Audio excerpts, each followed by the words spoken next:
Hello दोस्तों, नमस्कार। आप सभी को कैसे हैं? मैं हूं आपका प्यारा दोस्त राजीव फ्रॉम आगरा। दोस्तों, आज हम बीएनएसएस 2023 के 2 इम्पोर्टेंट सेक्शंस हैं उसके बारे में डिस्कस करेंगे, जो कि सेक्शन 38 और 39 है। दोस्तों, आइए देखते हैं। और दोस्तों, बहुत ध्यान से समझने का प्रयास करना, क्योंकि बहुत इंपॉर्टेंट सेक्शंस हैं दोनों। ठीक है। उससे पहले दोस्तों, जनरल हमारे बीएनएसएस में 531 सेक्शन है। टोटल ये 39 चैप्टर्स में डिवाइड किया गया है और इसमें 2 शेड्यूल्स हैं। ठीक है दोस्तों, हम इस समय जो पढ़ रहे हैं वो चैप्टर 5 पढ़ रहे हैं। उसके सेक्शन है 38 एंड 39 के बारे में डिस्कस करेंगे। देखिए, देखते हैं क्या कहता है section. Right of arrested person to meet an advocate of his choice during interrogation. इस लाइन का दोस्तों क्या मतलब है? एक एक शब्द में मतलब छुपा हुआ दोस्तों। राइट की बात कर रहा है, यानी जिस व्यक्ति को अरेस्ट किया जा रहा है, ये व्यक्ति अरेस्ट हो रहा है दोस्तों, मान लीजिए कोई भी हो सकता है। उस व्यक्ति के राइट के बारे में ये बताता है। राइट क्या है? जिस व्यक्ति को कोई पुलिस यदि अरेस्ट कर लेती है तो उस व्यक्ति को अपनी चॉइस के एडवोकेट से मिलने का राइट है, अधिकार है दोस्तों। ड्यूरिंग इंटेरोगेशन, यानी जब पुलिस वाले मान लीजिए अरेस्ट कर लेते हैं किसी पर्सन को, तो उससे इंटेरोगेशन किया जाता है दोस्तों। उससे सवाल पूछे जाते हैं, उससे पूछा जाता है घटना के बारे में। तो ड्यूरिंग इंटेरोगेशन अपने वकील साहब को वहां उपस्थित होने का एक जो अरेस्टेड पर्सन है उसको अधिकार दिया गया है कि वो वकील के सामने ऐसा कर सकता है, but not through out interrogation. जरूरी नहीं है दोस्तों, ये पूरी इंटेरोगेशन में नहीं, बट इंटेरोगेशन में हो सकता है, बट जरूरी नहीं है कि पूरी इंटेरोगेशन में ऐसा किया जाए। ठीक है, तो यही है 38। केवल ये अरेस्टेड पर्सन के राइट के बारे में बताता है दोस्तों। ठीक है, अपने वकील से वो मिल सकते हैं, ये राइट है ड्यूरिंग इंटेरोगेशन, पूछताछ के दौरान जब पुलिस करती है। नेक्स्ट सेक्शन दोस्तों है सेक्शन 39, जो कि बताता है arrest on refusal to give name and residence. मतलब पुलिस कब व्यक्ति को, यदि कोई व्यक्ति जिसने नॉन कॉग्निजेबल ऑफेंस किया है, असंज्ञेय अपराध किया है, और वो व्यक्ति मौजूद भी है उस पुलिस ऑफिसर के समक्ष, और वो अपना नाम और पता नहीं बताता है, तो उसके रिफ्यूजल के केस में उसे अरेस्ट किया जा सकता है दोस्तों। ये पॉइंट नंबर 1 ये कहता है कि person in the presence of police officer, यानी पीओ दोस्तों शॉर्ट में लिख दिया है, पुलिस ऑफिसर है।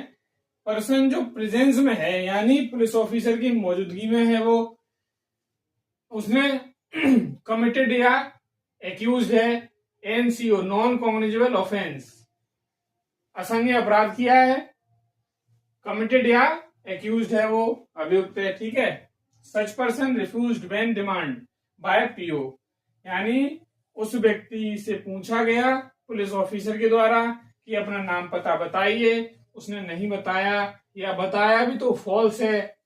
ठीक है।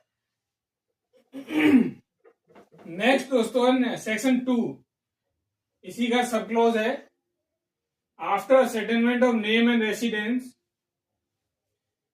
मान लीजिए उस व्यक्ति का नाम और रेसिडेंस पता चल गया, तो पुलिस उसे रिलीज कर देगी बॉन्ड और बेल बॉन्ड पर। ठीक है दोस्तों,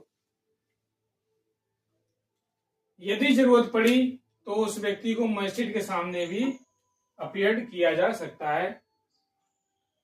परंतु एक क्लॉज है दोस्तों, यदि कोई व्यक्ति है वो भारत का रेसिडेंट जो उसका है दोस्तों भारत से बाहर है, उस केस में कोई भारत का ही रेसिडेंट उसकी सिक्योरिटी देगा, तब उसे बेल बॉन्ड पे छोड़ा जाएगा। ठीक है। नेक्स्ट पॉइंट इसमें ये कहता है कि इन 24 आवर ट्रू नेम और रेसिडेंस नॉट असर्टेन। मान लीजिए जिस व्यक्ति को पुलिस ने अरेस्ट किया, 24 घंटे गुजर गए और उसका नाम असर्टेन नहीं हो पाया, एड्रेस नहीं पता चल पाया, उस केस में, और ना ही वो बॉन्ड और बेल बॉन्ड एग्जीक्यूट करा पाया, उस केस में उस व्यक्ति को फॉरवर्ड कर दिया जाएगा दोस्तों नियरेस्ट मजिस्ट्रेट, जिसका भी ज्यूडिक्शन लगता है, जिस थाने का मामला होगा उस थाने के कौन मजिस्ट्रेट है वहां भेज दिया जाएगा। ठीक है। सेल भी यूज किया गया, it is the foundation on police, that person shall be present before magistrate who has the jurisdiction. ठीक है दोस्तों, यही है सेक्शन 38 एंड 39। एक क्विक रिवीजन करते हैं।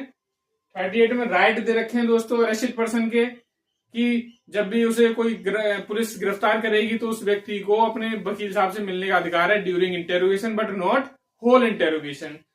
नेक्स्ट है 39 arrest on refusal to give name and address. यदि कोई पर्सन पुलिस ऑफिसर के समक्ष यदि नॉन कॉग्निबल ऑफेंस कर देता है, मौजूद भी है, तो ये उसकी ड्यूटी है नाम पता बताए। यदि नहीं बताएगा तो पुलिस उसे अरेस्ट कर सकती है और फिर उसे बेल बॉन्ड और बॉन्ड पे भराया जाएगा। यदि वो व्यक्ति रेसिडेंट नहीं है तो फिर भारत का ही कोई जो रेसिडेंट होगा उसी के एज ए सिक्योरिटी के तौर पर उसे छोड़ा जाएगा जब तक वो सिक्योरिटी नहीं देगा। ठीक है। नेक्स्ट है 24 घंटे में यदि नहीं अरेस्ट किया जाता है उस व्यक्ति को, नहीं, अगर वो व्यक्ति 24 घंटे के अंदर उसका नाम और रेसिडेंस नहीं सर्टेन होता है दोस्तों, तो उस केस में उसे नियरेस्ट मजिस्ट्रेट जिसकी भी जुडिक्शन है वहां उसे पेश कर दिया जाएगा। तो यही है ओवरऑल सेक्शन 38 एंड 39। दोस्तों अगर वीडियो हमारी अच्छी लगी हो तो हमारे चैनल से जुड़ें, लाइक करें, सब्सक्राइब करें, शेयर करें। आपका दिन शुभ हो। धन्यवाद। जय हिंद।